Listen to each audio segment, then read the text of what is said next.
Hi friends, இன்றைக்கி நம்ம என்ன காலையிலே நம்ம வீட்டில் சமைக்க போகிறோன்னு பார்த்தீங்கன்னா வாங்க பார்க்கலாம். காலையிலே ஃப்ரெஷ்ஷான மீன் மீன்காரங்க எடுத்துகிட்டு வந்தாங்க. அவங்களே ஆஞ்சி கொடுத்துட்டு போயிட்டாங்க. நம்ம க்ளீன் பண்ணிக்கிட்டோம். இது பார்த்திங்கன்னா கார மீன். காலையிலே நம்ம வீட்டில் மீன் குழம்பும் இட்லியும் தான். மீன் குழம்புக்கு பார்த்திங்கன்னா ரெடி பண்ணி வச்சுட்டேன். இந்த கத்திரிக்காய்க்குமே ஒன்று மாங்காய் போடலாம், இல்லை கத்திரிக்காய் போடலாம். இந்த கத்திரிக்காய் ரெடி ஆயிடுச்சு. அடுத்தது பார்த்திங்கன்னா வெங்காயம் எல்லாம் ரெடி பண்ணி வச்சுருக்கேன். இப்போ நம்ம மண் சட்டியில் தான் வைக்க போகிறோம். ரெடியாக வச்சுருக்கேன்.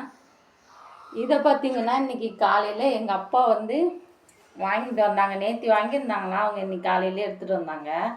இது தோசைக்கல் தான். ஆனால் மீன் வறுக்கலாம். ஆனால் தோசை ஊற்றலாமா என்னன்னு தெரியல. ஆனால் மண்ணால் செஞ்சுருக்காங்க. இங்கே பாருங்கள், இந்த கம்பி மட்டும்தான் ஸ்டீலில் இருக்குது. இங்கே பாருங்கள், மண் தான். இது மண் சட்டி. இது இப்போ மண் சட்டி இங்கே இருக்குது இல்லையா, அதேமாரியே இது மண்ணால் தான் செஞ்சுருக்காங்க. இதில் வருமா என்னன்றது எனக்கு தெரியாது. ஆனால் நாங்கள் எதுக்கும் ட்ரை பண்ணி பார்க்குறோம்.